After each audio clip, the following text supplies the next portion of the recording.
ಓಂ ಶ್ರೀ ಗುರು ಬಸವಲಿಂಗಾಯ ನಮಃ. ಜಗಜ್ಯೋತಿ ಭಕ್ತಿ ಭಂಡಾರಿ ಬಸವಣ್ಣನವರ ದಿವ್ಯ ಚೇತನಕ್ಕೆ ಭಕ್ತಿಯಿಂದ ನಮಸ್ಕರಿಸಿ, ಎಲ್ಲ ಶಿವಶರಣರ ಪವಿತ್ರ ಪಾದಾರವಿಂದಗಳಿಗೆ ಭಕ್ತಿಯ ನಮನಗಳನ್ನು ಸಲ್ಲಿಸಿ, ಗ್ರಾಮದೈವ ಅದ್ವಿತೀಯ ಶಕ್ತಿ ಕೇಂದ್ರ ಕಾಲಭೈರವನಾಥನ ದಿವ್ಯ ಸನ್ನಿಧಿಗೆ ಭಕ್ತಿಯಿಂದ ವಂದಿಸಿ,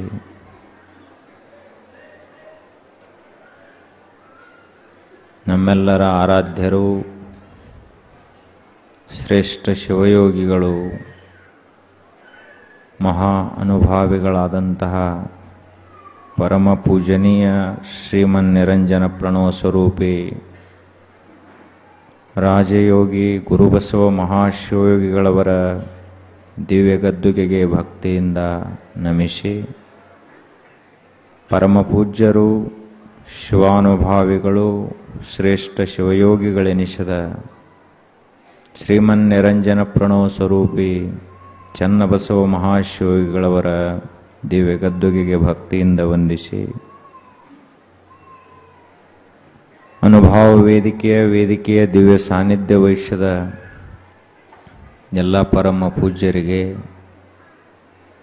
ಹಾಗೂ ಸಂಗೀತ ಬಳಗಕ್ಕೆ ಮತ್ತು ಶ್ರದ್ಧೆಯಿಂದ ಆಗಮಿಸಿದ ತಮ್ಮೆಲ್ಲರಿಗೂ ಕೂಡ ಭಕ್ತಿಪೂರ್ವಕ ಶರಣಾರ್ಥಿಗಳು.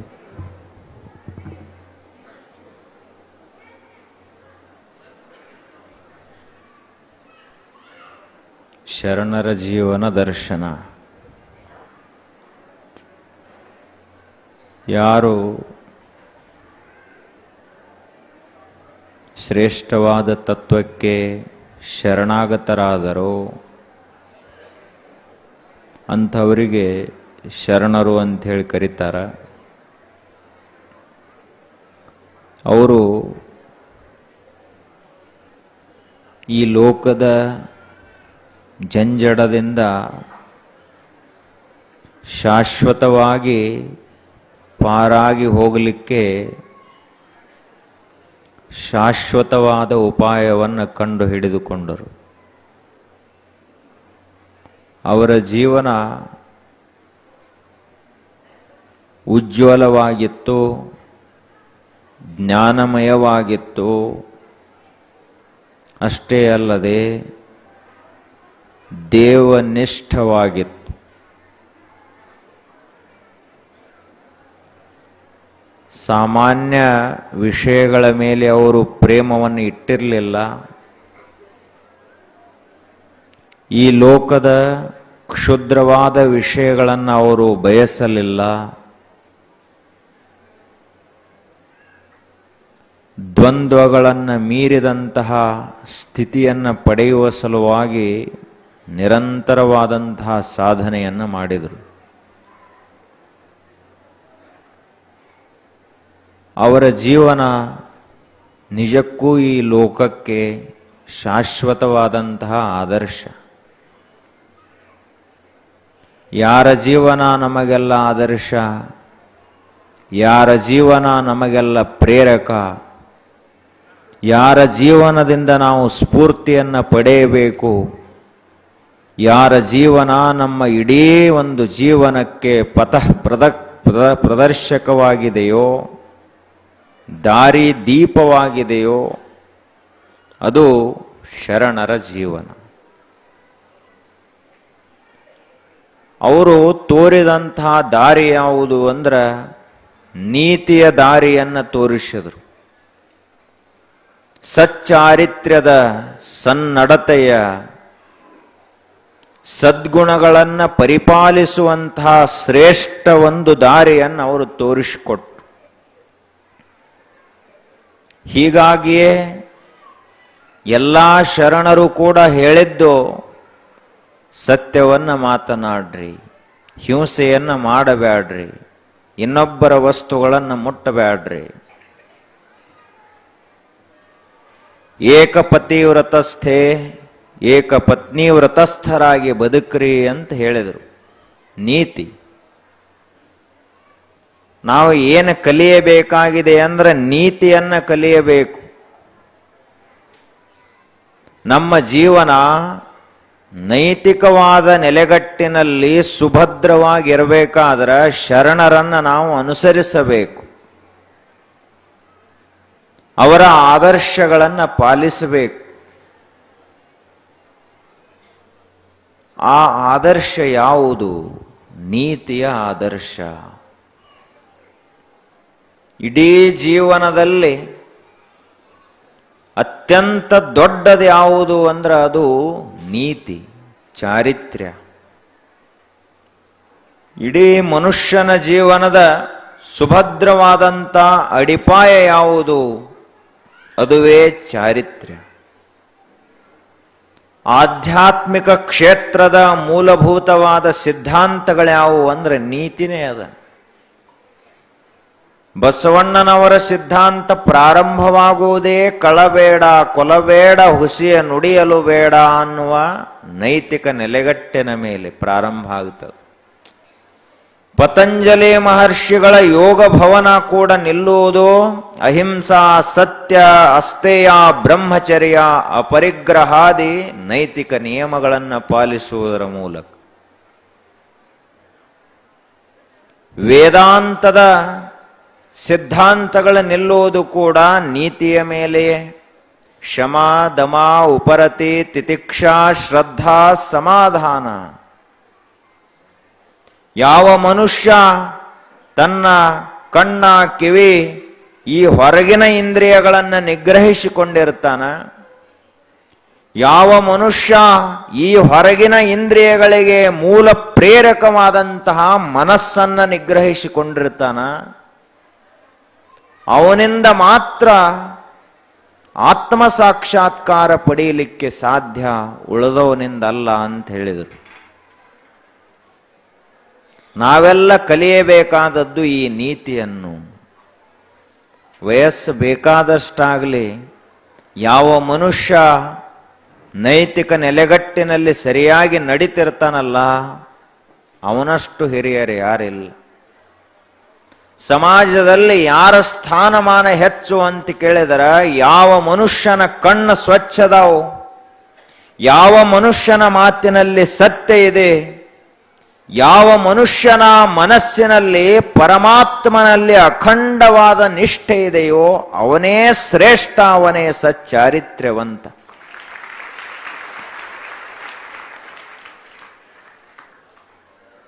ಅವನ ನಿಷ್ಠೆ ಸಂಪತ್ತಿನ ಮೇಲೆ ಇರುವುದಿಲ್ಲ, ವ್ಯಕ್ತಿಗಳ ಮೇಲೆ ಇರುವುದಿಲ್ಲ, ಹೊರಗಿನ ಐಶ್ವರ್ಯ ಭೋಗಗಳ ಮೇಲೆ ಇರುವುದಿಲ್ಲ, ಅವಿನಾಶಿಯಾದ ದೇವತತ್ವದ ಮೇಲೆ ಅವನ ನಿಷ್ಠೆ ಇರ್ತದ.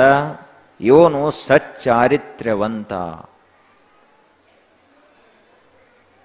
ನ್ಯಾಯ ಹೇಳಕ್ಕೆ ಯಾರು ಕೂಡಿರಬೇಕು ಈ ಜಗತ್ತಿನಲ್ಲಿ ಅಂದ್ರ ಯಾವ ಮನುಷ್ಯನ ನೀತಿ ಸ್ವಚ್ಛವಾಗಿದೆಯೋ ಅವನೇ ನ್ಯಾಯ ಹೇಳಕ್ಕೆ ಯೋಗ್ಯ ಅಧಿಕಾರಿ. ಸ್ವತಃ ತಾನೇ ಅನೀತಿಯ ಹಾದಿಯಲ್ಲಿ ನಡೆದು ಹೋಗುವಂಥವನಿಗೆ ನೀ ಹಿಂಗ ನಡಿ ಅಂತ ಹೇಳುವ ಅಧಿಕಾರ ಇಲ್ಲ. ಸ್ಥಾನ ಬಹಳ ದೊಡ್ಡದಿರಬಹುದು, ಆದ್ರೆ ಆ ಸ್ಥಾನದ ಮೇಲೆ ಕುಳಿತಂತಹ ವ್ಯಕ್ತಿ ಪವಿತ್ರನಾಗಿ ಇರಬೇಕಾಗುತ್ತದೆ. ಅಕ್ಕ ಮಹಾದೇವಿ ಅವರ ಮಾತನ್ನ ಜಗತ್ತ ಯಾಕೆ ತಲೆಬಾಗಿ ಕೇಳಿತು? ಅವರ ನೀತಿ ದೇವರಷ್ಟೇ ಸ್ವಚ್ಛವಾಗಿತ್ತು, ಹೀಗಾಗಿ ಅವರ ಮಾತನ್ನ ಜಗತ್ತು ಕೇಳಿತು. ಬಸವಣ್ಣನವರ ಮಾತನ್ನ ಯಾಕೆ ಈ ಜಗತ್ತು ಇವತ್ತಿನವರೆಗೂ ಕೇಳ್ತಾ ಅದ, ಓದ್ತಾ ಅದ, ಚಿಂತನ ಮಾಡ್ತಾ ಅದ ಅಂತ ಕೇಳಿದರ ಅವರ ನೀತಿ 100% ಶುದ್ಧವಾಗಿತ್ತು. ಎನ್ನ ಮನದಲ್ಲಿ ಮತ್ತೊಂದ ನರಿಯೇನಯ್ಯ, ಓಂ ನಮಃ ಶಿವಾಯ, ಎನಗಿದೆ ಮಂತ್ರ, ಎನಗಿದೆ ತಂತ್ರ ಅಂತ ಹೇಳಿದರು ಅವರು. ನನ್ನ ಮನಸ್ಸಿನಲ್ಲಿ ಪರಮಾತ್ಮನೇ ನಿನ್ನನ್ನು ಬಿಟ್ಟರೆ ಇನ್ನೊಂದು ವಸ್ತುವಿನ ಸ್ಮರಣವೇ ಇಲ್ಲ ಅಂತ ಬಸವಣ್ಣವರು ಹೇಳಿದರು. ಏನದ ಮನಸ್ಸಿನಲ್ಲಿ? ಕೇವಲ ಪರಮಾತ್ಮನ ಧ್ಯಾನ, ಪರಮಾತ್ಮನ ಚಿಂತನ ಅದೊಂದೇ ನನ್ನ ಮನಸ್ಸಿನಲ್ಲಿರುವುದು. ನಾವು ಕೂಡ ಶರಣರು ತೋರಿದಂತಹ ನೀತಿಯ ದಾರಿಯಲ್ಲಿ ನಡಿಬೇಕಾದರೆ ನಮ್ಮ ಹೊರಗಿನ ಇಂದ್ರಿಯಗಳು ನಮ್ಮ ಹತೋಟಿಯಲ್ಲಿರಬೇಕಾಗುತ್ತದೆ.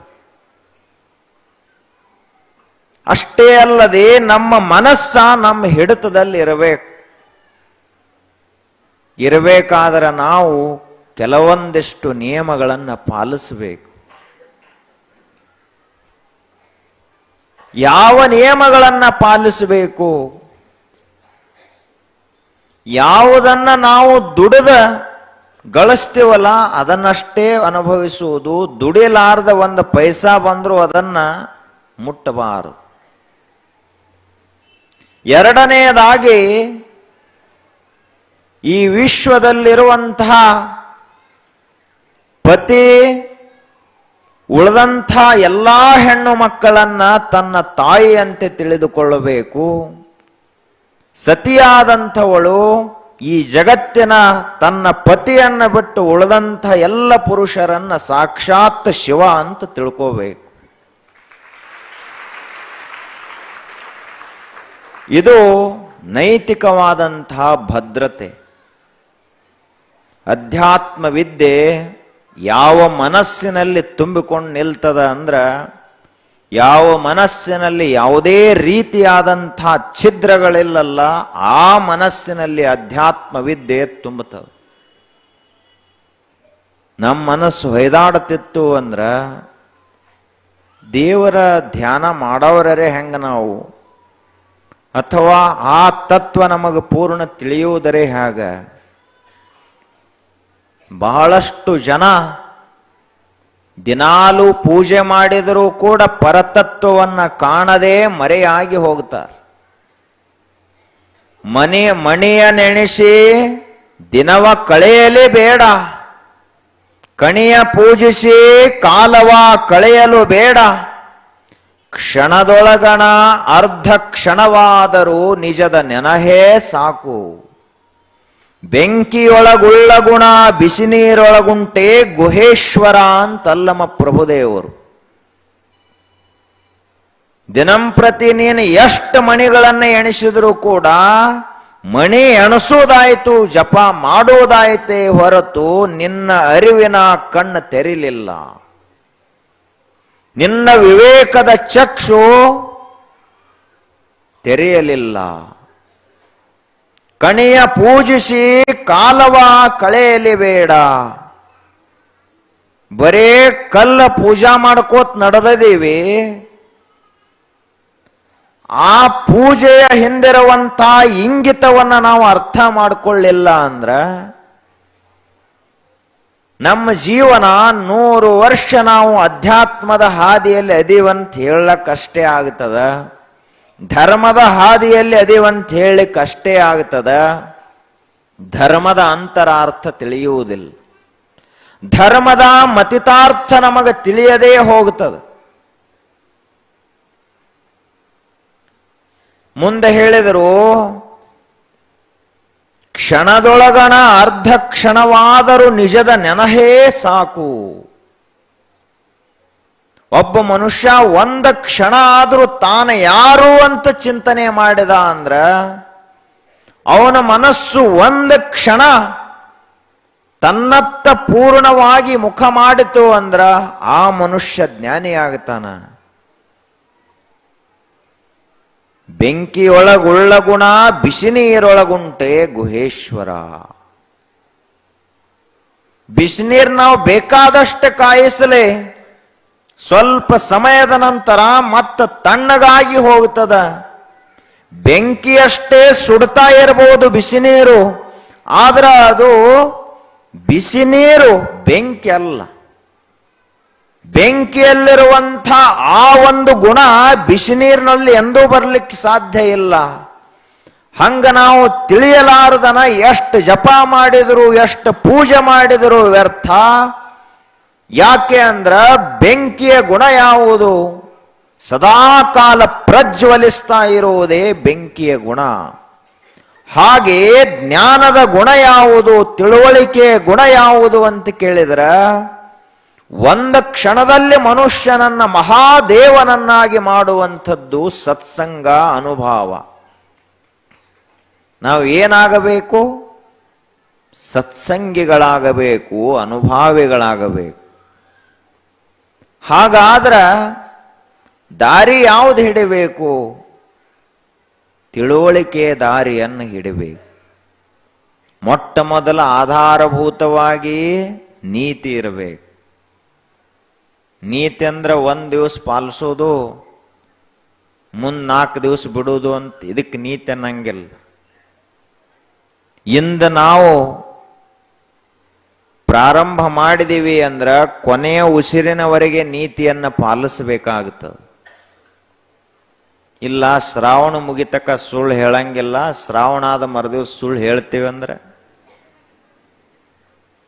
ಈಗ ಅವ್ರು ಶ್ರಾವಣದಾಗ ಕೆಲವೊಂದು ನಿಯಮ ಪಾಲಿಸ್ತಾರ. ಕಟ್ಟಿಂಗ್ ಮಾಡ್ಕೊಳಂಗಿಲ್ಲ, ದಾಡಿ ಮಾಡ್ಕೊಳಂಗಿಲ್ಲ, ಕಾಲಾಗ ಚಪ್ಪಲ್ ಹಾಕೊಳ್ಳೋದಿಲ್ಲ.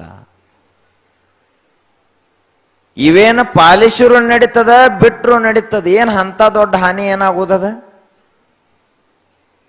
ಕಟಿಂಗ್ ಮಾಡ್ಕೊಂಡ್ರು ಅದ ತಲೆ ಇರ್ತೈತಿ, ಮಾಡ್ಕೊಳ್ಳಿಲ್ಲ ಅಂದ್ರು ಅದ ತಲೆ ಇರ್ತದೆ. ನೀವು ಕಾಲಾಗ ಪಾದರಕ್ಷೆ ಹಾಕಿದ್ರು ಅದ ಕಾಲಿರ್ತಾವ, ಹಾಕ್ಲಿಲ್ಲ ಅಂದ್ರು ಅದ ಕಾಲಿರ್ತಾವ. ಏನು ಬಹಳ ದೊಡ್ಡ ಬದಲಾವಣೆ ಏನಾಗುವುದಿಲ್ಲ. ಆದ್ರ ನಾನು ಇಡೀ ಜೀವನ ಪೂರ್ತಿಯಾಗಿ ಸತ್ಯವನ್ನೇ ನುಡಿತೀನಿ ಅಂತ ಹೇಳಿ ಮಾತು ಕೊಟ್ರಿ ಅಂದ್ರೆ ಕೊನೆ ಉಸಿರಿನವರೆಗೂ ಅದನ್ನು ಪಾಲಿಸಬೇಕು. ಇವು ಬ್ಯಾಡಾದು ಸುಮ್ಮ ಸಾಮಾನ್ಯ ನಿಯಮ ಪಾಲಿಸ್ತೀವಿ ನಾವು ಎಲ್ಲರೂ. ಆದ್ರೆ ನಿಜವಾದ ನಿಯಮ ಯಾವುವು ಅಂದ್ರ ನೈತಿಕವಾದಂಥ ನಿಯಮನಿಷ್ಠೆಯೇ ನಿಜವಾದ ನಿಯಮನಿಷ್ಠೆ. ಅದನ್ನು ಪಾಲಿಸಬೇಕು. ನನ್ನ ಉಸಿರು ಆದ್ರೆ ಹೋಗಲಿ, ಆದ್ರೆ ಹಿಡದಂಥ ನಿಯಮ ಬಿಡುವುದಿಲ್ಲ ಅಂತಿರಬೇಕು ಮನುಷ್ಯನಲ್ಲಿ. ಅದಕ್ಕೆ ಶರಣ ತತ್ವದಲ್ಲಿ ಹೇಳ್ತಾರ, ಭಕ್ತ ಸ್ಥಳದಿಂದ ಮಹೇಶ್ವರ ಸ್ಥಳಕ್ಕೆ ಹೋದ ಅಂತ. ನಿಷ್ಠ ಅಖಂಡವಾದಂಥ ನಿಷ್ಠೆ, ಅದು ಬದಲಾಗುವಂಥದ್ದಲ್ಲ. ಏನು ಪ್ರಸಂಗ ಬಂದರೂ ಕೂಡ ಬದಲಾಗುವುದಿಲ್ಲ. ಶಿರ ಹರಿದು ಬಿದ್ದಡೆ ಪ್ರಾಣ ನಿಮಗರ್ಪಿತವೆಂಬೆನು ಚನ್ನ ಮಲ್ಲಿಕಾರ್ಜುನ ಅಂತಕ್ಕ ಮಹಾದೇವಿ. ಎಂತಹ ನಿಷ್ಠೆ! ಆ ನಿಷ್ಠೆ ನಮ್ಮಲ್ಲಿ ಬರಬೇಕು. ಯಾವ ವಿಷಯದಲ್ಲಿ? ನೈತಿಕವಾದ ವಿಷಯದಲ್ಲಿ. ಎರಡನೇ ಹಾದಿ ಯಾವುದು ಹಿಡಿಬೇಕು ನಾವು? ಶರಣರು ತೋರಿಸಿದ್ದು ಅರಿವಿನ ಹಾದಿಯನ್ನ ಹಿಡಿಬೇಕು, ತಿಳುವಳಿಕೆಯ ದಾರಿಯನ್ನ ಹಿಡಿಬೇಕು. ಕಾಯಕ, ದಾಸೋಹ, ಅನುಭಾವ, ಇವು 3 ಸಿದ್ಧಾಂತಗಳು, 3 ತತ್ವಗಳು. ಮೊಟ್ಟ ಮೊದಲು ಕೆಲಸ ಮಾಡಬೇಕು, ಕಾಯಕ ಮಾಡಬೇಕು. ಎರಡನೆಯದು ದಾಸೋಹ ಮಾಡಬೇಕು.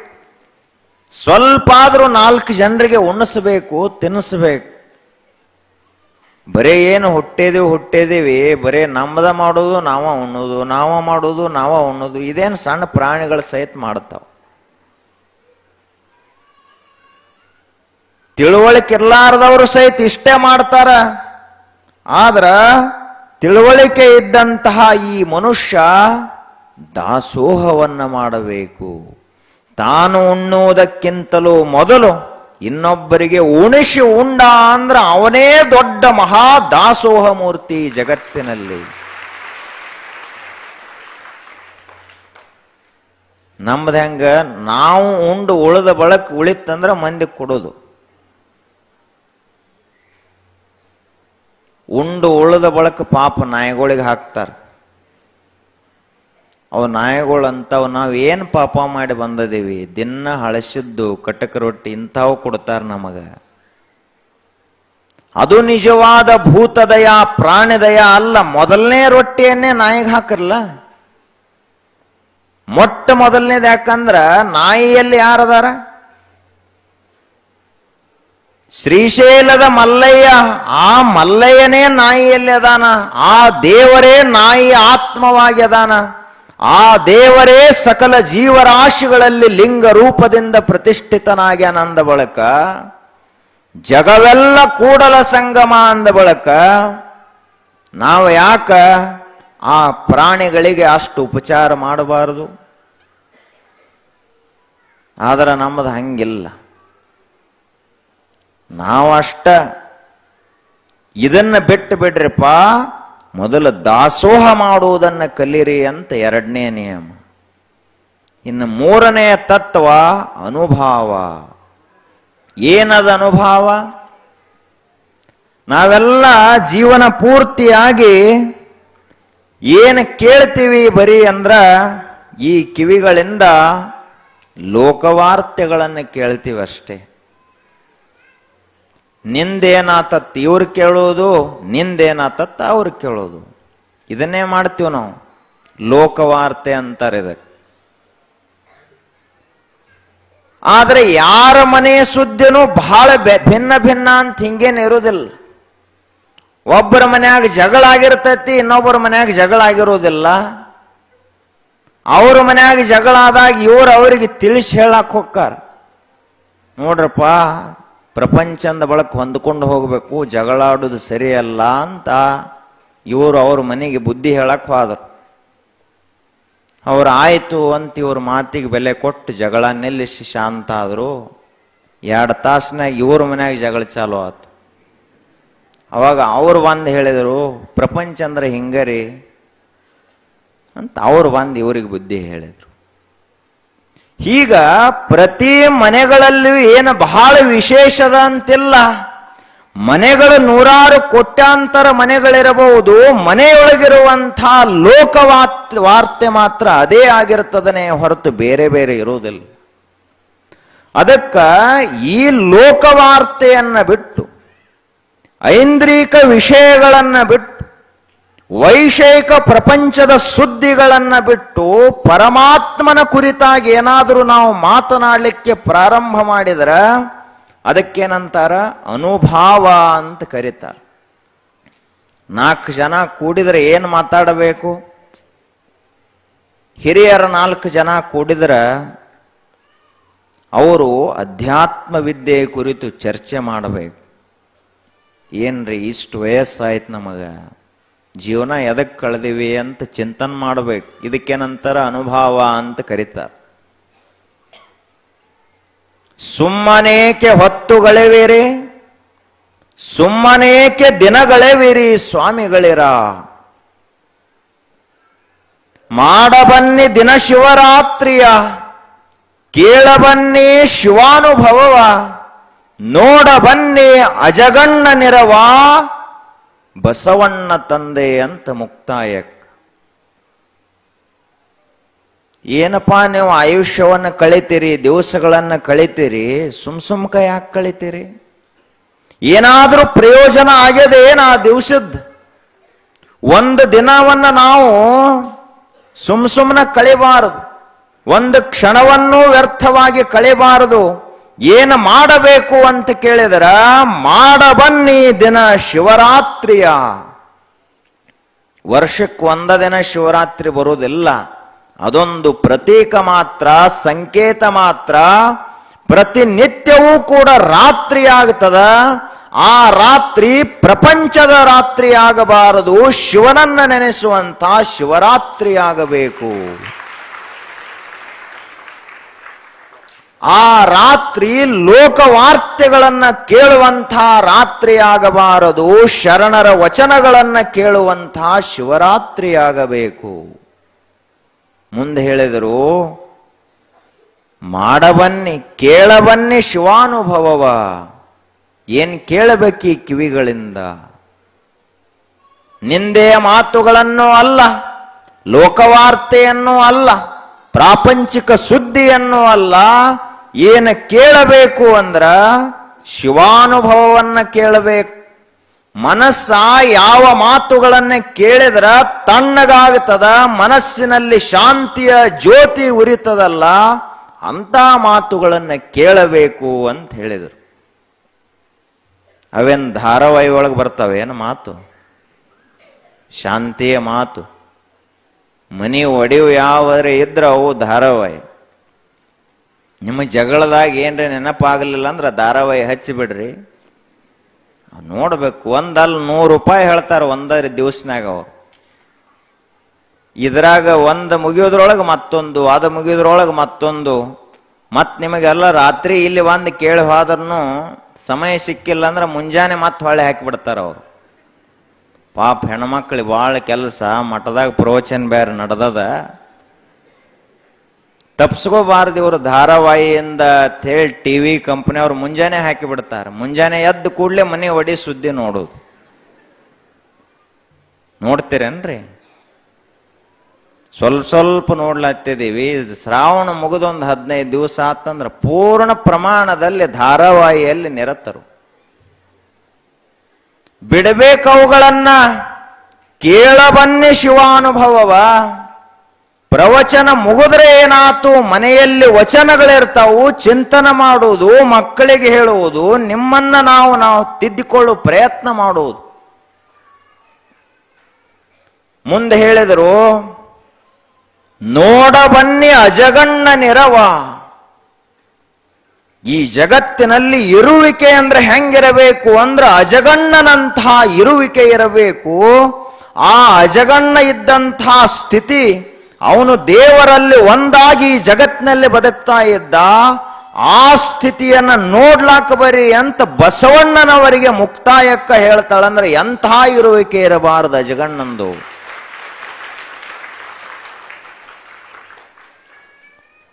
ಆ ಶಿವಾನುಭವ ಅರಿವು ನಮ್ಮಲ್ಲಿ ಜಾಗೃತವಾಗಬೇಕಾದ್ರೆ ನಾವು ಶಿವಶರಣರ ಚರಿತ್ರೆಗಳನ್ನು ಕೇಳಬೇಕು, ಅವರ ಉಪದೇಶಗಳನ್ನು ಕೇಳಬೇಕು. ಅವಾಗ ನಮಗೆ ಗೊತ್ತಾಗ್ತದ ನಾವು ಹೆಂಗ ಜೀವನ ಕಳಿಬೇಕು ಅಂತ ಹೇಳಿ. ಅಂತಹ ಒಂದು ಮಹಾಪ್ರಸಂಗ, ಮಹಾ ಘಟನೆ ನಡೀತು ನಾಂದೇಡದಲ್ಲಿ. ಮಹಾರಾಷ್ಟ್ರದ ನಾಂದೇಡದಲ್ಲಿ ಉರಿಲಿಂಗ ದೇವರು ಅಂತ ಒಬ್ಬರು ಶ್ರೇಷ್ಠ ಜ್ಞಾನಿಗಳಿದ್ರು, ಮಹಾ ಸನ್ಯಾಸಿಗಳು. ಇಡೀ ತಮ್ಮ ಜೀವನವನ್ನೇ ಶಿವನಿಷ್ಠೆಗಾಗಿ, ಶಿವ ಪೂಜೆಗಾಗಿ ಕಳೆದಂಥ ಮಹಾತ್ಮರು. ಅವರೇನು ರೊಕ್ಕಕ್ಕಾಗಿ ಜೀವನ ಕಳೆಯಲಿಲ್ಲ, ವಸ್ತುಗಳ ಸಂಗ್ರಹಕ್ಕಾಗಿ ಜೀವನವನ್ನು ಕಳೆಯಲಿಲ್ಲ, ಮಾನ ಮರ್ಯಾದೆಗಳನ್ನು ಸಂಗ್ರಹ ಮಾಡುವುದಕ್ಕಾಗಿ ಜೀವನವನ್ನು ಕಳೆಯಲಿಲ್ಲ. ಕೇವಲ ಶಿವನ ನಿಷ್ಠೆಗಾಗಿ, ಶಿವನ ಸ್ಮರಣೆಗಾಗಿ, ಶಿವಯೋಗಿಯಾಗುವುದಕ್ಕೆ ತಮ್ಮ ಆಯುಷ್ಯವನ್ನು ಕಳೀತಾ ಇದ್ದು. ಅವಾಗ ಒಂದು ಸಾರಿ ಒಂದು ಊರಿಗೆ ದೀಕ್ಷೆ ಕೊಡ್ಲಿಕ್ಕೆ ಅಂತ ಹೋದ್ರು. ಒಂದು ಮನೆಯಲ್ಲಿ ಒಬ್ಬ ಭಕ್ತನ ಮನೆಗೆ ಹೋದ್ರು, ಲಿಂಗ ದೀಕ್ಷಾ ಕೊಡಬೇಕು ಅಂತ ಹೋದ್ರು. ಅದು ಪ್ರಾತಃ ಕಾಲದ ಸಮಯ, ಬ್ರಾಹ್ಮಿ ಮುಹೂರ್ತ. ನಶಿಕ್ನಲ್ಲಿ 3 ಗಂಟೆಗೆ ಶುಚಿರ್ಭೂತರಾಗಿ ಕಾಷಾಯಾಂಬರವನ್ನು ತೊಟ್ಟು, ಕೊರಳಲ್ಲಿ ರುದ್ರಾಕ್ಷಿ ಮಾಲೆ, ಲಿಂಗ ವಿಭೂತಿ ಎಲ್ಲವನ್ನ ಧರಿಸಿಕೊಂಡು ಭಕ್ತನಿಗೆ ದೀಕ್ಷೆಯನ್ನು ಕೊಡುವಂತಹ ಪ್ರಸಂಗ. ಭಕ್ತನೂ ಕೂಡ ಶುಚಿರ್ಭೂತನಾಗಿ ಶ್ವೇತ ವಸ್ತ್ರಗಳನ್ನು ತೊಟ್ಟುಕೊಂಡು ಇವರ ಮುಂದೆ ಬಂದು ಕುಳಿತಿದ್ದ. ಗುರುಗಳು ಬಂದ ಗದ್ದಿಗೆ ಮೇಲೆ ಕುಳಿತಿದ್ರು. ಆ ಕ್ಷಣಕ್ಕ ಅದೇ ಮನೆಯನ್ನ ಕಳ್ಳತನ ಮಾಡಬೇಕು ಅಂತ ಒಬ್ಬ ಕಳ್ಳ ಬಂದಾಗ ಇವರು ಏನು ಮಾಡ್ತಾ ಇದ್ದಾರ ಅಂತವ ನೋಡಿದಾಗ ಏನೋ ವಿಶೇಷ ಕಂಡಿತ ಅವನಿಗೆ, ಕಳ್ಳನಿಗೆ. ಏನು ವಿಶೇಷ ಅಂದ್ರ ಇವರು ಏನೋ ನೋಡ್ಕೋತ ಕೂತಾರ, ಏನಿರಬಹುದಿದು ಅಂತ ಅವನಿಗೆ ಕುತೂಹಲ ಆಯ್ತು. ತಿಜೋರಿ ನೋಡ್ಕೋತ ಕೂತಿಲ್ಲ, ಏನು ಊಟ ನೋಡ್ಕೋತ ಕೂತಿಲ್ಲ, ಏನು ಬಂಗಾರ ಬೆಳ್ಳಿಗಳನ್ನು ನೋಡ್ಕೋತ ಕೂತಿಲ್ಲ, ಟಿವಿ ನೋಡ್ಕೋತ ಕೂತಿಲ್ಲ, ಮೊಬೈಲ್ ನೋಡ್ಕೋತ ಕೂತಿಲ್ಲ, ಲಿಂಗ ನೋಡ್ಕೋತ ಕೂತಾರಂದ ಬಳಕ ಏನು ವಿಶೇಷದ ಇದು ಅಂತ ಕುತೂಹಲ ಉಂಟಾಯ್ತಾ ಕಳ್ಳನಿಗೆ. ಹಾಗೆಯೇ ನೋಡ್ತಾ ಮರಿಗೆ ನಿಂತು ನೋಡ್ತಾ ಇದ್ದ. ಗುರುಗಳು ಲಿಂಗದಲ್ಲಿ ತನ್ಮಯವಾಗಿ ದೀಕ್ಷೆಯನ್ನು ಕೊಡ್ತಾ ಇದ್ದ.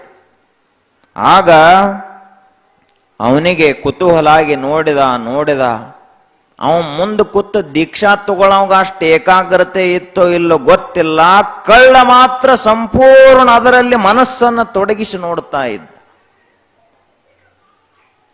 ಆ ಬಳಿಕ ದೀಕ್ಷೆಯೆಲ್ಲ ಮುಗಿತ್ತು. ಮುಗಿದ ನಂತರ ಕಳ್ಳತನಕ ಬಂದಂತಹ ಮನುಷ್ಯ ಬಂದ ಗುರುಗಳಿಗೆ ನಮಸ್ಕಾರ ಮಾಡಿ ಏನ್ ಹೇಳ್ದ, ನೀವು ಏನ್ ಇಲ್ಲಿಯವರೆಗೆ ನೋಡ್ಕೋತ ಕೂತಿದ್ರಲ್ಲ ಅದನ್ನ ನನಗೂ ಒಂದು ತುಸು ಕೊಡ್ರಿ, ನಾನು ನೋಡ್ತನ ತಂದವ. ಗುರುಗಳಂದ್ರು, ನೀ ಯಾರು ಅಂತ ಕೇಳಿದರು. ನಾನು ನಿಮ್ಮಂಥ ಸನ್ಯಾಸಿಗಳಿಗೆ ಸುಳ್ಳು ಹೇಳುವುದಿಲ್ಲ, ಈ ಮನೆ ಕಳ್ಳತನ ಮಾಡ್ಲಕ್ಕ ಬಂದೇನಿ ಅಂತ ಹೇಳಿದವ. ಹಂಗಾದ್ರೆ ನಿನಗೀಗ ಸದ್ಯ ದೀಕ್ಷಾ ಕೊಡುವುದಿಲ್ಲ, ನೀ ಇನ್ನೂ ಸ್ವಚ್ಛ ಆಗಬೇಕು, ಅವಾಗ ಮುಂದೆ ನೋಡುನು ಅಂತ ಹೇಳಿದರು ಗುರುಗಳು. ಉರಿಲಿಂಗದೇವರು ಹೇಳಿದರು. ಆವಾಗ ಮನುಷ್ಯ ಅಷ್ಟು ಕೇಳಿ ಹೋದ. ಮರುದಿನದಿಂದ ದಿನಾಲು ದಾಸೋಹಕ್ಕೆ ಎಷ್ಟು ಕಟ್ಟಿಗೆ ಹತ್ತಾವಲ್ಲ ಅಷ್ಟು ಕಟ್ಟಿಗೆಯ ಹೊರೆಗಳನ್ನ ಹೊತ್ಕೊಂಡು ತಂದು ಒಗಿತಿದ್ದ. ಗುರುಗಳು ಹೇಳೋಕ್ಕಿಂತ ಮೊದಲ ಮಟ್ಟದಾಗ ಒಂದು ಹೊರೆ ಕಟ್ಟಿಗೆ ಇಟ್ಟು ಹೋಗಿಬಿಡ್ತಿದ್ದ. ಯಾರಿಗ್ ಸಹಿತ ಆಗ್ತಿರ್ಲಿಲ್ಲ ಇಂಥವನ ಕಟ್ಟಿಗೆ ತಂದಿಟ್ಟಾನಂತ ಹೇಳಿ. ಇದು ಹೀಗೆ ತಿಂಗಳಾವಧಿ ನಡೀತು. ನಡೆದ ಬಳಿಕ ಗುರುಗಳಂದ್ರು, ಕಟ್ಟಿಗೆ ತಂದು ಒಗ್ಯಾವ್ರು ಯಾರು ಮಠಕ್ಕ? ಆಗ ಒಂದು ದಿನ ಯಾರು ತಂದು ಒಗಿತಾರಂತ ನೋಡೋಣ ಅಂತ ಹೇಳಿ ಗುರುಗಳು ಎಚ್ಚರಿಕೆಯಲ್ಲಿದ್ರು. ಅವಾಗ ಒಬ್ಬ ನಸುಕಿನ ವೇಳೆಯಲ್ಲಿ ಕಟ್ಟಿಗೆ ಹೊತ್ತುಕೊಂಡು ಬಂದು ಒಗೆದು ಹೊಳ್ಳಿ ಹೋಗುತ್ತಿದ್ದ. ಯಾರು ನೀನು, ನಿಲ್ಲು ಅಂತ ಗುರುಗಳು ತಡೆದು ನಿಲ್ಲಿಸಿದ್ರು. ನಿಲ್ಲಿಸಿದಾಗ, ನಾನು ಅಂದ ನಿಮಗೆ ಭೇಟಿಯಾಗಿದ್ನೆಲ್ಲ ಕಳ್ಳ, ನನ್ನ ಮನಸ್ಸು ಸ್ವಚ್ಛ ಮಾಡಿಕೊಳ್ಳುವ ಸಲುವಾಗಿ ನಾ ಏನು ಕಳ್ಳತನ ಮಾಡೇನೆಲ್ಲ ಅದನ್ನ ಪ್ರಾಯಶ್ಚಿತ್ತ ಮಾಡಿಕೊಳ್ಳುವ ಸಲುವಾಗಿ ಕಟ್ಟಿಗೆ ತಂದೋಗಿಲ್ಲತ್ತೇನೆ ಮಠಕ್ಕ ಅಂತ ಹೇಳಿದ ಕಳ್ಳ. ಅವಾಗ ಗುರುಗಳಂದ್ರು, ನೋಡಪ್ಪ ತಂದು ಒಗೀತಿ, ಆದ್ರೆ ಅದಕ್ಕೆ ನಾವು ರೊಕ್ಕ ಕೊಡ್ತೀವಿ, ರೊಕ್ಕ ತಗೊಂಡ ನೀ ಕಟ್ಟಿಗೆ ತಂದೋಗಿ ಅಂತ ಹೇಳಿದರು ಅವ್ರು. ಅವಾಗ ಆತ ಹೇಳಿದ, ಗುರುಗಳಿಂದ ರೊಕ್ಕ ತಗೊಳ್ಳುವಷ್ಟು ನನಗ ಆ ಧೈರ್ಯನೂ ಇಲ್ಲ, ಅದನ್ನು ನಾನು ಮಾಡಲೂಬಾರದು. ಇದೊಂದು ನನ್ನ ಸೇವಾ ಅಂತ ತಿಳ್ಕೊಂಡು ನೀವು ಸ್ವೀಕಾರ ಮಾಡಬೇಕು ಅಂತಂದ. ಅವಾಗ ಆತ ಕೇಳಿದ ಗುರುಗಳಿಗೆ, ನನ್ನ ಮ್ಯಾಲ ನೀವು ನಿಜವಾಗಿಯೂ ಪ್ರೀತಿನೇ ಇತ್ತು ಅಂದ್ರ ಅವತ್ತೇನಲ್ಲಿ ಕೈಯಾಗಿ ಹಿಡಿದು ನೋಡ್ತಿದ್ರಲ್ಲ ಅದನ್ನ ನನಗೂ ಅಷ್ಟು ಕೊಡ್ರಿ ಅಂತಂದವ. ಲಿಂಗ ಕೊಡ್ರಿ ಅಂತ ಕೇಳಿದ.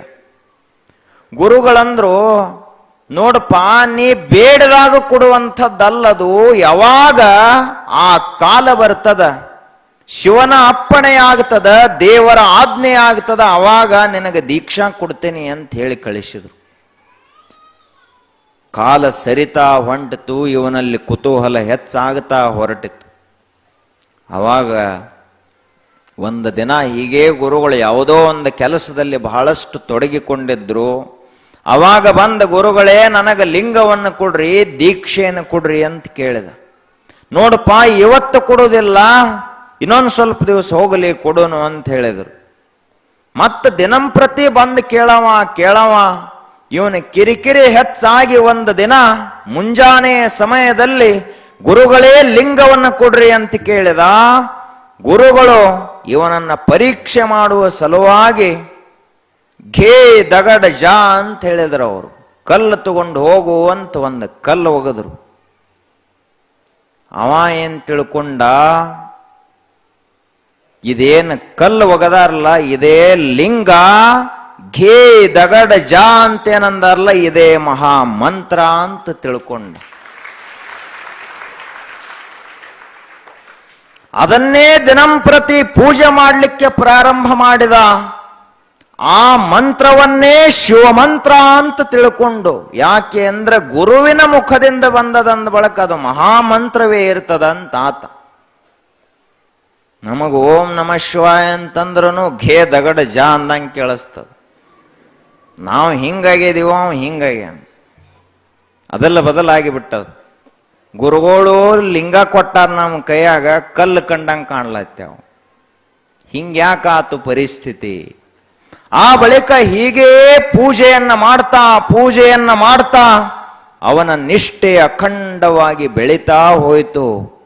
ಇದಕ್ಕೆ ಕಾರಣ ಏನು ಅಂದ್ರ, ಆಗಿನ ಕಾಲದಲ್ಲಿ ಬಸವಣ್ಣನವರು ಇಂತಹ ಒಂದು ವಾತಾವರಣವನ್ನು ನಿರ್ಮಾಣ ಮಾಡಿದ್ರು.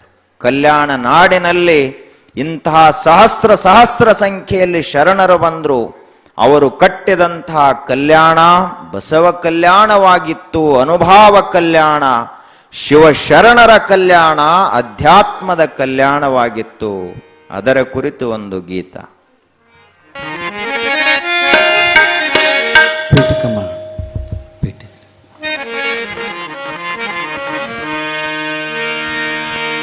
ಹರ ಭಕ್ತ ಹರಳಯ್ಯ ಮಾದಾರ ಚೆನ್ನಯ್ಯ ಅಂಬಿಗರ ಚೌಡಯ್ಯ ಮೆರೆದ ಕಲ್ಯಾಣ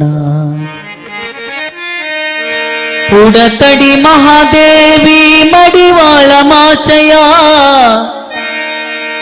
ಹಡಪದ ಅಪ್ಪಣ್ಣ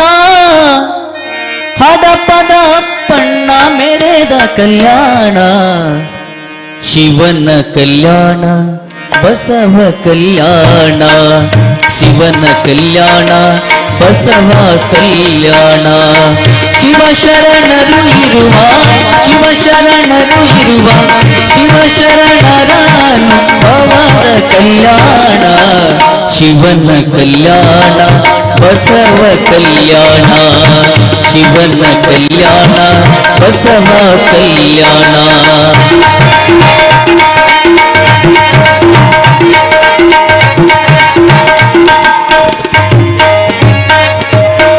ಹರ ಭಕ್ತ ಹರಳಯ್ಯ ಮಾದಾರ ಚೆನ್ನಯ್ಯ ಅಂಬಿಗರ ಚೌಡಯ್ಯ ಮೆರೆದ ಕಲ್ಯಾಣ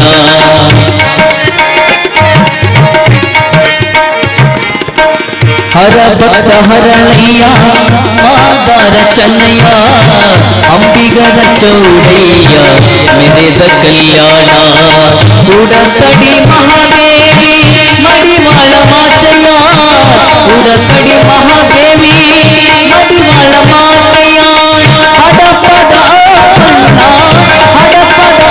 ಅಣ್ಣ ಮೆರೆದ ಕಲ್ಯಾಣ ಶಿವನ ಕಲ್ಯಾಣ ಬಸವ ಕಲ್ಯಾಣ ಶಿವಶರಣರು ಇರುವ ಅನುಭವದ ಕಲ್ಯಾಣ ಶಿವನ ಕಲ್ಯಾಣ ಬಸವ ಕಲ್ಯಾಣ ಶಿವನ ಕಲ್ಯಾಣ ಬಸವ ಕಲ್ಯಾಣ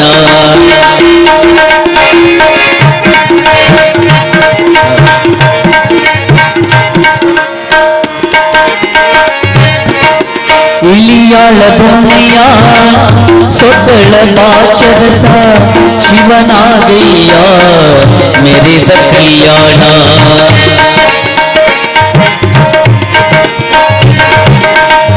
ಇಳಿಯಾಳ ಬೊಮ್ಮೆಯ ಸೊಸಳ ಬಾಚರಸ ಶಿವನಾಗಯ್ಯ ಮೆರೆದ ಕಲ್ಯಾಣ ಮೂಲಿಯ ಚಂದಯ್ಯ ದೋಹರ ಕಕ್ಕಯ್ಯ ಮೂಲಿಯ ಚಂದಯ್ಯ ದೋಹರ ಕಕ್ಕಯ್ಯ ನೇದರ ಕೇತಯ್ಯ ಮೆರೆದ ಕಲ್ಯಾಣ ಶಿವನ ಕಲ್ಯಾಣ ಬಸವ ಕಲ್ಯಾಣ ಶಿವನ ಕಲ್ಯಾಣ ಬಸವ ಕಲ್ಯಾಣ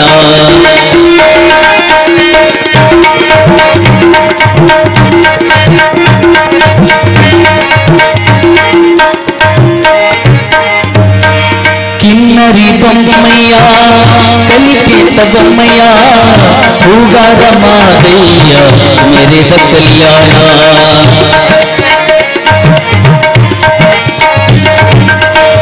ಕಿನ್ನರಿ ಬೊಮ್ಮಯ್ಯ ಕಲಿಕೇತ ಬೊಮ್ಮಯ್ಯ ಹೂಗಾರ ಮಾದಯ್ಯ ಮೆರೆದ ಕಲ್ಯಾಣ ಗಂಗಮ್ಮ ನೀಲಮ್ಮ ಮುಕ್ತಾಯಿ ಅಕ್ಕಮ್ಮ ಗಂಗಮ್ಮ ನೀಲಮ್ಮ ಮುಕ್ತಾಯಿ ಅಕ್ಕಮ್ಮ ಆಯ್ದ ಕಿಲಕಮ್ಮ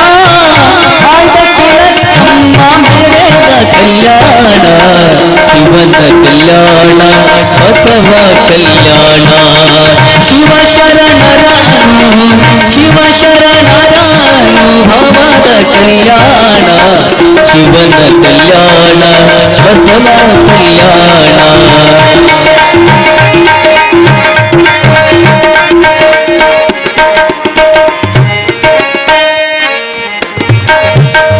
ಅಲ್ಲಮ ಪ್ರಭುದೇವ ಶಿವಯೋಗಿ ಸಿದ್ದರಾಮ ಚನ್ನ ಬಸವಣ್ಣ ಮೆರೆದ ಕಲ್ಯಾಣ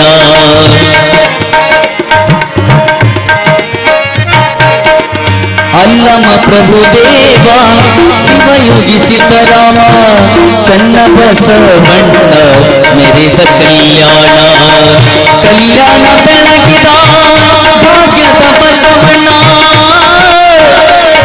ಬಸವಣ್ಣ ಬಸವ ಬಸವ ಬಸವ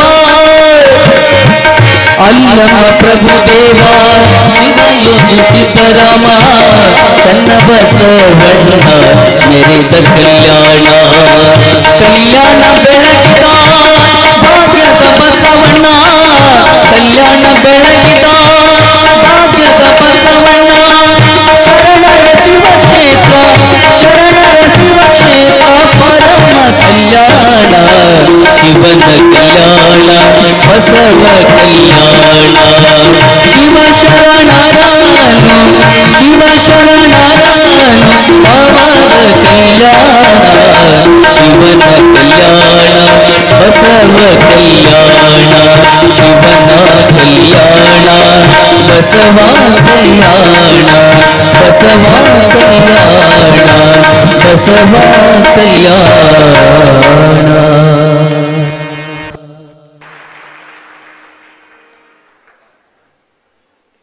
ಆತ್ಮ ಕಲ್ಯಾಣದ ದಾರಿಯನ್ನು ಹಿಡಿಯುವವರು ಶರಣರ ಹಾದಿಯನ್ನು ಹಿಡಿಬೇಕು.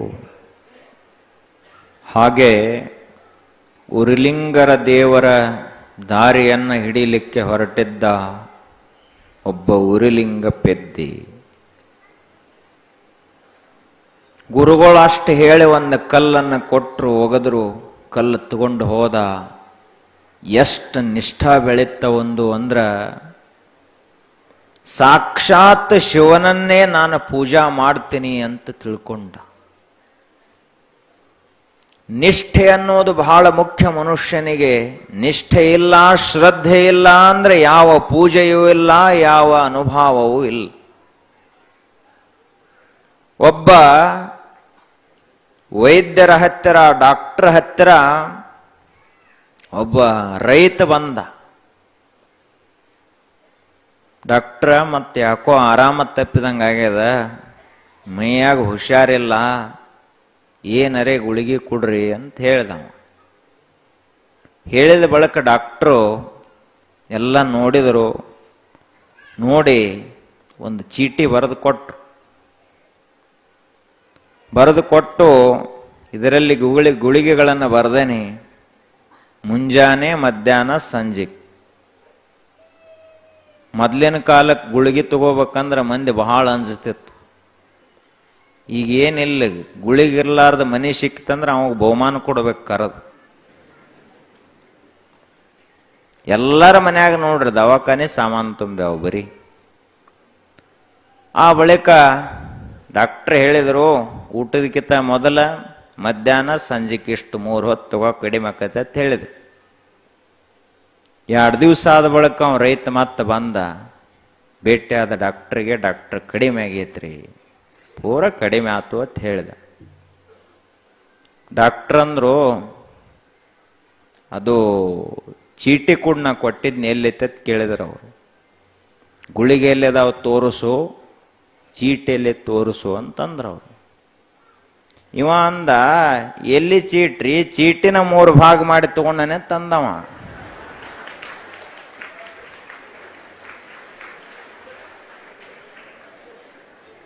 ಅವಾಗ ಡಾಕ್ಟರ್ ತಲೆ ಕೈ ಹಚ್ಕೊಂಡ್ರು ಅವರು. ನಾವು ಮೆಡಿಕಲ್ ಸೈನ್ಸ್ನಲ್ಲಿ ಸಹಿತ ಕಲೀಲಾರದಂಥದ್ದ ನೀವು ಪ್ರಯೋಗ ಮಾಡ್ಯಾನ, ಹಾಳಿನ ಹರದ ತಗೊಂಡಾನ. ಈ ಹಳ್ಳಿ ಅಜ್ಜಗಳು ಇರ್ತಾರ, ನೀವು ಬೇಕಾದಂಗೆ ಮಿರಜ್ ಕೋತ್ ತೋರಿಸ್ರಿ, ಕೆಲಸ ಆಗೋದಿಲ್ಲ ಅವ್ರಿಗೆ. ಇಲ್ಲೇ ಅವ ಯಾರ ಕಾಯಂ ನೋಡ್ತಿರ್ತಾರಲ್ಲ ಡಾಕ್ಟರ್, ಅವ್ರ ಕಡೆ ಹೋದ ಬರೇ ನೀರು ಹಾಕಿ ಒಂದು ಇಂಜೆಕ್ಷನ್ ಮಾಡಿದ್ರು ಕಡಿಮೆ ಆತತ್ ಬರ್ತಾರೆ ಅವ್ರು. ಆ ಡಾಕ್ಟರ್ ಮೇಲಿರುವಂತ ನಿಷ್ಠ ಇವ್ರದು ಅದು ಕೆಲಸ ಮಾಡ್ತದ, ಔಷಧಗಳಿಗೆ ಕೆಲಸ ಮಾಡಂಗಿಲ್ಲ. ಮತ್ತು ಔಷಧಗಳಿಗೆ ಕೆಲಸ ಮಾಡಂಗಿಲ್ಲ ಶುಗರ್ದವ್ರದ್ದು ಬಿಟ್ಟಿಗಿಟ್ಟಿರಿ. BP ಅವ್ರು BP ಗುಳಿಗೆ ತಗೋರಿ, ಶುಗರ್ದವ್ರದ್ದು ನಿಮ್ಮದು ಮುಂದುವರಿಲಿ. ಅವನ ನಿಷ್ಠ ಅದು ಹಾಳಿನ 3 ಭಾಗ ಮಾಡಿ ತಗೊಂಡ ಕಡಿಮೆ ಆತು. ಡಾಕ್ಟರ್ಗೆ ಆಶ್ಚರ್ಯ ಆತು, ನನ್ನ ಮ್ಯಾಲೆ ಎಷ್ಟು ನಿಷ್ಠ ಇಟ್ಟಾನಲ್ಲ, ಎಷ್ಟು ವಿಶ್ವಾಸ ಇಟ್ಟಾನಿ ಮನುಷ್ಯ. ಹಂಗ ಆ ಉರುಲಿಂಗ ಪೆದ್ದಿ ಗುರುಗಳು ಕೊಟ್ಟಂತಹ ಕಲ್ಲಿನ ಮೇಲೆ ಅಷ್ಟು ವಿಶ್ವಾಸವನ್ನು ಇಟ್ಟಿದ್ದ. ಗುರುಗಳು ಕೊಟ್ಟಾರಂದ ಬಳಕ ಅವರ ಹಸ್ತದ ಸ್ಪರ್ಶವಾಗ್ಯದ ಬಂದ ಅಂದ ಬಳಕ ಈ ಕಲ್ಲು ಕಲ್ಲಲ್ಲ, ಇದು ಸಾಕ್ಷಾತ್ ಶಿವಲಿಂಗ ಅಂತ ತಿಳಿದುಕೊಂಡ. ಹೀಗೆ ಪೂಜಾ ಮುಂದುವರಿತು. ದಿನಂಪ್ರತಿ ಬಂದು ಗುರುಗಳಿಗೆ ನಮಸ್ಕಾರ ಮಾಡುತ್ತಿದ್ದ. ಒಂದು ದಿನ ಆ ಭಾಗದ ನಂದ ರಾಜ ಅವೊಂದು ಲೋಕ ಕಲ್ಯಾಣಕ್ಕಾಗಿ ಒಂದು ಕೆರೆಯನ್ನ ಕಟ್ಟಿಸ್ತಾ ಇದ್ದ. ಕೆರೆಯನ್ನ ಕೆಲಸ ನಡೆದಿತ್ತು, ಕೆರೆ ಕೆಲಸ. ಒಂದು ದೊಡ್ಡ ಪಡಿಗಲ್ಲು ಹತ್ತಿತ್ತು ಕೆರೆಯಲ್ಲಿ, ಅಖಂಡ ಕಲ್ಲದು. ಆ ಕಲ್ಲು ತೆಗಿಲಾರ್ದ ಕೆರೆಯಾಗ ನೀರನ್ನ ಬರಂಗಿಲ್ಲ ಅಂತ ಗೊತ್ತಾಯ್ತು. ಯಾರು ಎಷ್ಟು ಪ್ರಯತ್ನ ಮಾಡಿದರೂ ಕೂಡ ಕಲ್ಲು ಹೊಡೆಯಲಿಕ್ಕೆ ಆಗಲಿಲ್ಲ. ಅವಾಗ ರಾಜ ಈ ಉರುಲಿಂಗ ದೇವರು ಮಹಾತ್ಮರ ಹತ್ತಿರ ಬಂದು ನಮಸ್ಕಾರ ಮಾಡಿ, ಗುರುಗಳ ನಾನು ಒಂದು ಸಮಸ್ಯೆ ತಗೊಂಡು ಬಂದನಿ ಅಂತಂದ. ಹೇಳಪ್ಪ ಅಂತಂದ್ರು. ಏನಿಲ್ಲ, ನಾ ಒಂದು ಕೆರೆ ತೆಗಿಲಿಕ್ಕೆ ಹತ್ತಿದ್ನಿ, ಒಂದು ದೊಡ್ಡ ಕಲ್ಲು ಬಂಡೆ ಹತ್ಯದ. ಆ ಕಲ್ಲು ಬಂಡೆ ಕೆಳಗ ನೀರೈತಿ, ಆದ್ರ ಈ ಕಲ್ಲು ಬಂಡೆ ಒಡಿಲಾಕ ಬರವಲ್ದು ನಮಗ. ನಿಮ್ಮ ತಪಶಕ್ತಿಯಿಂದ ಏನಾದ್ರೂ ಇದನ್ನು ಒಡೆದ್ರೆ ಒಡಿಬೇಕು ಅಂತಂದ. ಅವಾಗ ಗುರುಗಳು ಅಲ್ಲೇ ಇದ್ದಲ್ಲ ಇವ್ ಉರ್ಲಿಂಗ ಪೆದ್ದಿ, ಬಾರಪ್ಪ ಹೋಗಿ ನೋಡಿ ಬರೋನು ಅಂತ ಕರ್ಕೊಂಡು ಬಂದ್ರು. ಕೆರೆಯಲ್ಲಿ ಹೋಗಿ ನೋಡಿದ್ರು.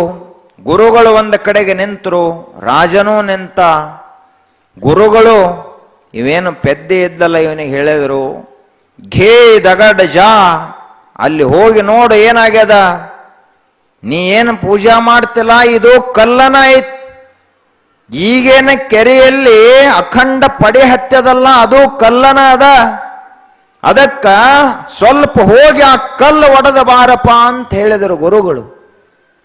ಅವ ಹೋಗಿ ಶಿವನನ್ನ ಸ್ಮರಣೆ ಮಾಡಿಕೊಂಡು ಗುರುವಿನ ಪಾದಕ್ಕೆ ನಮಸ್ಕಾರ ಮಾಡಿ 2 ಪೆಟ್ಟು ಹೊಡೆದ.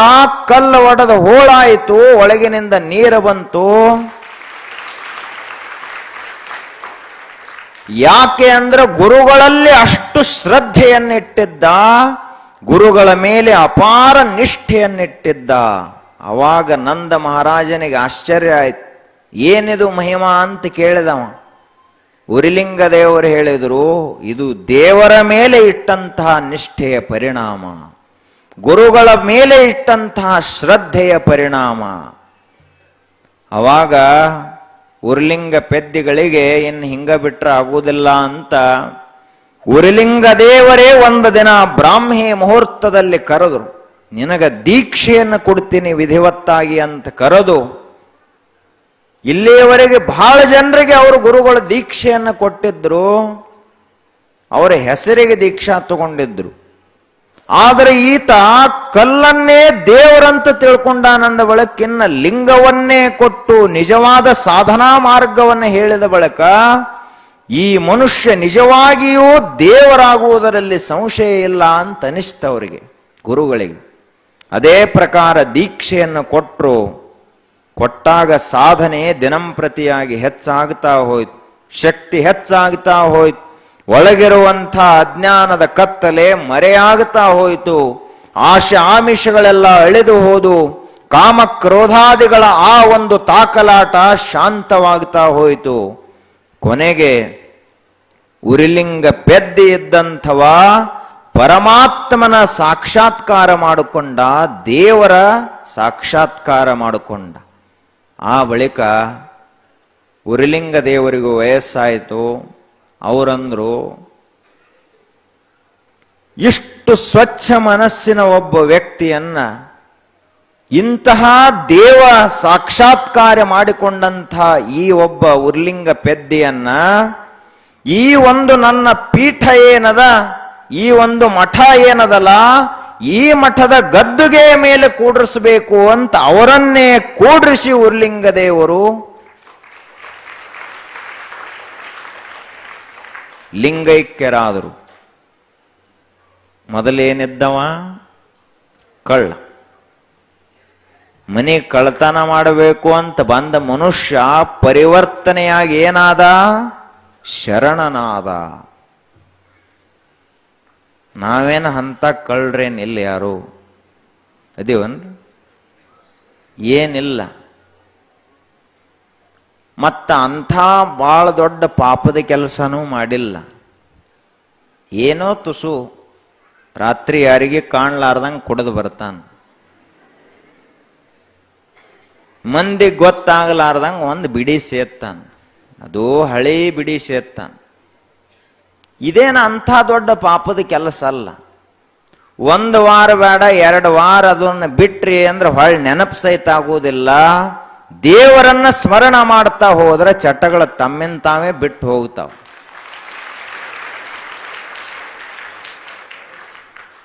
ಎಲ್ಲಿ ತಕ ನೀವು ಬಾಟ್ಲಿ ಗಟ್ಟಿಯಾಗಿ ಹಿಡ್ಕೊಂಡು ಕೂತಿರ್ತಿರ್ಲಿಲ್ಲ, ದೇವರು ಭೇಟಿ ಆಗುವುದಿಲ್ಲ. ಯಾವಾಗ ಬಾಟ್ಲಿ ಬಿಟ್ಟು ದೇವರನ್ನು ಹಿಡಿತಿರ್ಲಿಲ್ಲ, ಅವಾಗ ಬಾಟ್ಲಿ ಆ ಕಡೆ ಹೋಗಿ ಬಿಡ್ತೈತೆ, ಅದು ದೇವರ ಖಾಯಂ ಉಳಿತಾನ. ಹಂಗಾಗಬೇಕು. ಅವಾಗ ಉರಿಲಿಂಗ ಪೆದ್ದಿಗಳು ಅತ್ಯದ್ಭುತ ಜ್ಞಾನಿಗಳಾದರವರು. ಅವರು ಒಂದು ಮಾತನ್ನು ಹೇಳ್ತಾರೆ, ಬಹಳ ಸಣ್ಣ ಮಾತು. ಆಸೆಯೇ ದಾಸತ್ವ, ನಿರಾಶೆಯೇ ಈಶತ್ವ. ನಿರಾಶೆ ಎಂಬುದೇ ಈಶ ಪದವಯ್ಯ, ಉರಿಲಿಂಗ ಪೆದ್ದಿ ಪ್ರಿಯ ವಿಶ್ವೇಶ್ವರ. 2 ಮಾತಿನಲ್ಲಿ ಎಲ್ಲನ ಹೇಳಿಬಿಟ್ರು. ಆಸೆಯೇ ದಾಸತ್ವ. ಏನಾದ್ರೂ ಬೇಕು ಅಂತ ಬಯಸಿದೇವೆ ಅಂದ್ರೆ ನಾವು 100 ವರ್ಷ ಈ ಜಗತ್ತಿನಲ್ಲಿ ದಾಸರಾಗೇ ಇರಬೇಕಾಗ್ತದೆ, ಚಾಕ್ರಿ ಮಾಡ್ಕೋತಿರಬೇಕಾಗ್ತದೆ, ಜೀತ ಇರಬೇಕಾಗ್ತದ. ಎಲ್ಲಿ? ಮಂದಿ ಮನ್ಯಾಗಲ್ಲ, ನಿಮ್ಮ ಮನ್ಯಾಗ ನೀವ ಜೀತ ಇರಬೇಕಾಗ್ತದೆ. ಏನರೇ ಬೇಕು ಅಂತ ಬಯಸಿದ್ರೆ ನಿರಾಶೆಯೇ ಈಶತ್ವ. ನನಗೇನೇನು ಬೇಡ ಅಂತಂದ ಅಂದ್ರೆ ಅದೇ ಮನುಷ್ಯ ದೇವರಾಗಿ ಹೋಗ್ತಾನ. ನಿರಾಶೆ ಎಂಬುದೇ ಈಶ ಪದವಯ್ಯ. ಒಂದಿಷ್ಟು ಈ ಜಗತ್ತಿನಲ್ಲಿ ನನಗೆ ಏನೇನು ಬೇಡಪ್ಪ, ಈಗಿದ್ದದ್ದ ಸಾಕು ಅಂದ ಅಂದ್ರೆ ಅವನೇ ದೇವರಾಗ್ತಾನ. ಆದ್ರೆ ನಮಗೆ ಅದೊಂದು ಸಾಧ್ಯ ಇಲ್ಲ. ನಾವು ನಮ್ಮದೆಲ್ಲ ಆಗಿರ್ತದ ಬರೋಬ್ಬರಿ ಮಕ್ಕಳ ಸಲುವಾಗಿ ದುಡಿತಿರ್ತೀವಿ. ಅದು ಮಕ್ಕಳದ ಮುಂಬ ದಂಡಿಗೆ ಹೋಗಿ ಹತ್ತುದ್ರೊಳಗಾಗಿ ಮೊಮ್ಮಕ್ಕಳ ಮುಂಬ ಚಾಲು ಆಗ್ತದೆ. ಹೊಳ್ಳಿ ಹಚ್ಚೋದು ಮತ್ತೆ ಟ್ಯಾಕ್ಟ್ರ್ ದ್ರಾಕ್ಷಿ ಸಾಲಿನ್ಯಾಗ. ಈ ಸಾಲು ಮುಗಿದ್ರೊಳಗೆ ಮತ್ತೆ ಮರಿ ಮಕ್ಕಳು ಹುಟ್ಟುತ್ತಾವು. ಹತ್ತರದು ಕುಲಾಯಿ ಹೊಲಿಸೋದು, ಸ್ವೆಟ್ರ್ ಹೊಲಿಸೋದು, ಹತ್ತನ್ನು ತೊಳೆಯೋದು, ಬೆಳೆಯೋದು ಚಾಲು ಆಗಿಬಿಡ್ತದ. ಮುಗಿಯುವುದಲ್ಲದು ಸಾಕು ಅಂತ ಯಾರಿಗೂ ಅನ್ಸಂಗಿಲ್ಲ. ಆದ್ರ ಸಾಕು ಅಂತ ಅನಿಸ್ತು ಅಂದ್ರೆ ಅವ ದೇವರಕ್ಕನ ಅಂತ ಉರಿಲಿಂಗ ಪೆದ್ದಿಗಳು ಹೇಳಿದರು.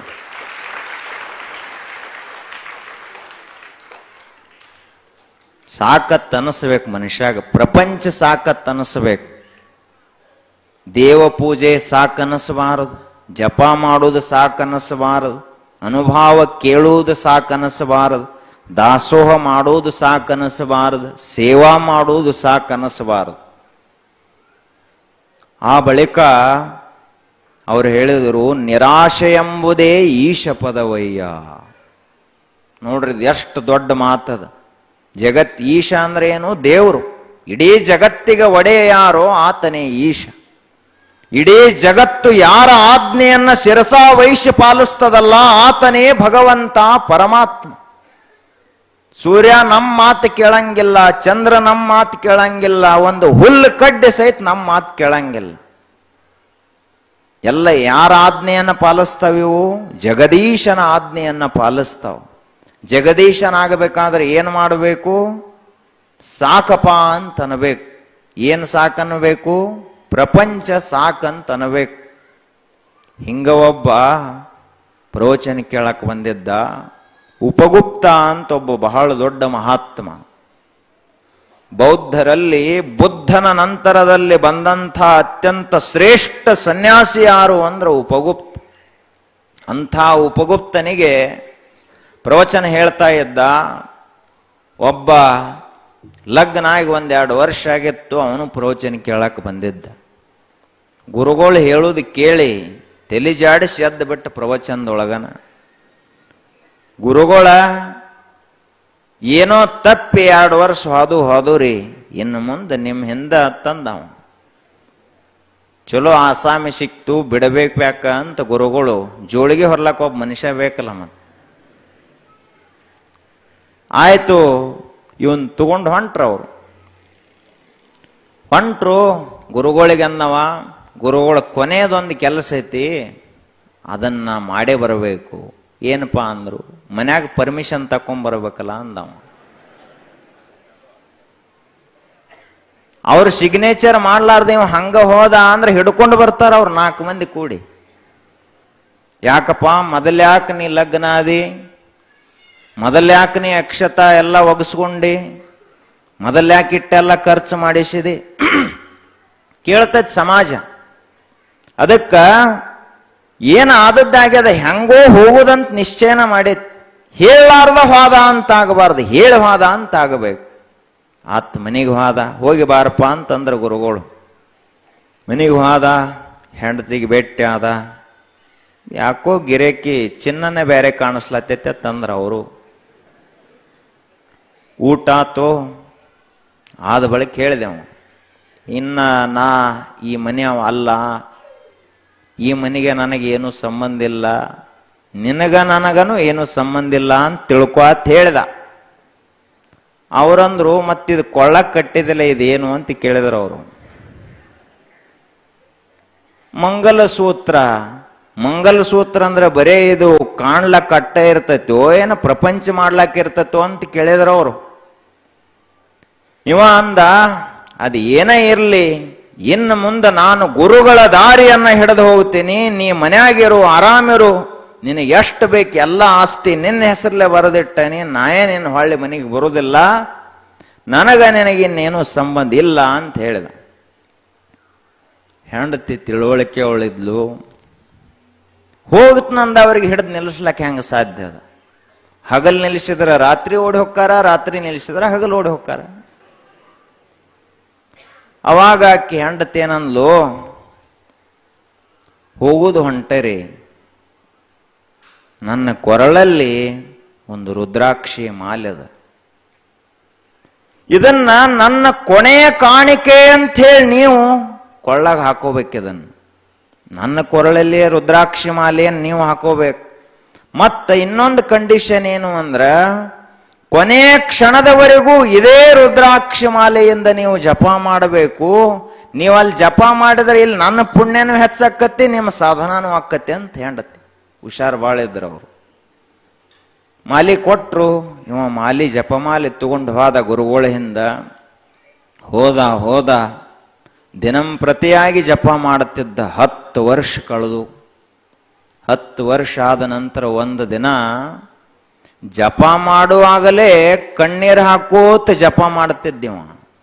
ಅವರು ಉಪಗುಪ್ತ ಗುರುಗಳು ಮಹಾತ್ಮರು ನೋಡಿದರು ಶಿಷ್ಯನ ಪರಿಸ್ಥಿತಿ ಏನಾಗೈತಪ್ಪ ಅಂತ ಕೇಳಿದ್ರು ಅವ್ರು. ಏನಿಲ್ರಿ ಗುರುಗಳ, 10 ವರ್ಷ ಆತ ಜಪ ಮಾಡ್ತೀನಿ, ದೇವರ ನಾಮದ ಬದಲಿಗೆ ಈ ರುದ್ರಾಕ್ಷಿ ಮಾಲೆ ಹಿಡ್ದಾಗ ಬರೀ ಹೆಂಡತಿ ಮುಖ ನೆನಪಿಗೆ ಬರ್ತದರಿ.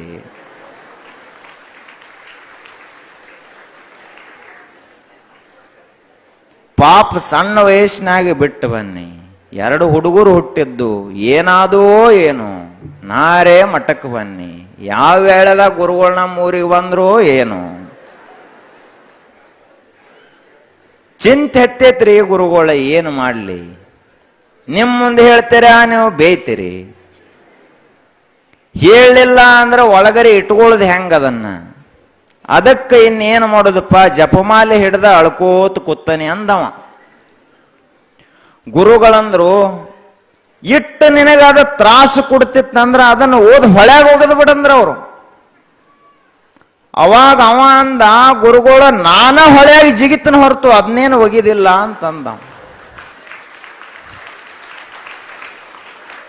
ಯಾಕೆ ಅಂದ್ರ ಇದು ನನ್ನ ಹೆಂಡತಿ ನನಗ ಕೊನೆಯ ಉಡುಗೊರೆ, ಕೊನೆಯ ಕಾಣಿಕೆ ಅಂತ ಕೊಟ್ಟ, ಇದನ್ನ ಹೆಂಗ್ ಹೋಗಿಲಿ ಅಂದವ. ಗುರುಗಳಂದ್ರು ಇದನ್ನು ಒಗದಿ ಅಂದ್ರೆ ನೀನು ಬುದ್ಧನಾಗತಿ, ಇರ್ಲಿಲ್ಲ ಅಂದ್ರೆ ಬದ್ಧನಾಗತಿ ಅಂತ ಹೇಳಿದ್ರು ಗುರುಗಳು. ಬದ್ಧ ಅಂದ್ರೆ ಏನು? ಪ್ರಾಪಂಚಿಕನೇ ಆಗಿ ಉಳಿತೀನೇನು. 10 ವರ್ಷ ಮಠದಾಗಿದ್ರೆ ಏನಾತು, ನೀನು ನಿನ್ನಲ್ಲಿರುವಂಥ ಎಲ್ಲಾ ರೀತಿಯ ಭಾವಬಂಧನಗಳನ್ನ ಬಿಟ್ಟಾಗ ಬುದ್ಧನಾಗತಿ, ಸಿದ್ಧನಾಗತಿ, ಭಗವಂತನಾಗತಿ. ಬಿಡದೇ ಇದ್ರೆ ಆಗುವುದಿಲ್ಲ. ಅವಾಗ 2 ದಿವಸ ಮತ್ತೆ ವಿಚಾರ ಮಾಡಿದೆವು. ಮತ್ತೆ ಜಪಮಾಲಿ ಹಿಡ್ದ, ಒಗಿಲೋ ಬ್ಯಾಡೋ, ಒಗಿಲೋ ಬ್ಯಾಡೋ. ಒಗದ್ನಂದ್ರ ಹೆಂಡತಿ ಮಾತು ತಪ್ಪಿಸಿದಂಗಾಗ್ತದೆ, ಒಗಿಲಿಲ್ಲ ಅಂದ್ರ ಬುದ್ಧ ಆಗುವುದಿಲ್ಲ. ಹೆಂಗ ಮಾಡಲಿ? ಕೊನೆಗೆ ಒಂದು ದಿನ ನಿರ್ಣಯ ಮಾಡಿದ, ನಾನು 10 ವರ್ಷ ತ್ಯಾಗ ಮಾಡಿದ್ದು ಮನೆ ಸಲುವಾಗಿ ಅಲ್ಲ, ಬುದ್ಧನಾಗುವ ಸಲುವಾಗಿ. ಇಷ್ಟು ನನ್ನ ಇದು ಒಂದ ರುದ್ರಾಕ್ಷಿ ಮಾಲೆ ಹಿಡಿದು ಕಟ್ಟಿ ಹಾಕ್ಯದಂದ ಬಳಕ ಇದನ್ನ ಹಿಡ್ಕೊಂಡೇನು ಉಪಯೋಗ ಇಲ್ಲ. ಹೆಂಡತಿಯ ಮನಸ್ಸಿನ ಒಳಗಡೆ ಅಡಗಿರುವಂಥದ್ದು ಅದೇ ಬುದ್ಧ, ನನ್ನ ಮನಸ್ಸಿನ ಒಳಗಡೆ ಇರುವಂಥದ್ದು ಅದೇ ಬುದ್ಧ, ಇಡೀ ಜಗತ್ತಿನ ಎಲ್ಲಾ ಕಡೆಗಳಲ್ಲೂ ಇರುವಂಥದ್ದು ಅದೇ ಬುದ್ಧ ಅಂದ ಬಳಕ ಈ ರುದ್ರಾಕ್ಷಿ ಮಾಲೆ ಹಾಕಬೇಕು ಅಥವಾ ಈ ಮಾಲೆ ಹಾಕಬೇಕು ಅಂತ ಹೊಳೆಗೆ ಒಗದ. ಅದೇ ಕ್ಷಣ ಬುದ್ಧನಾದ, ಸಿದ್ಧನಾದ.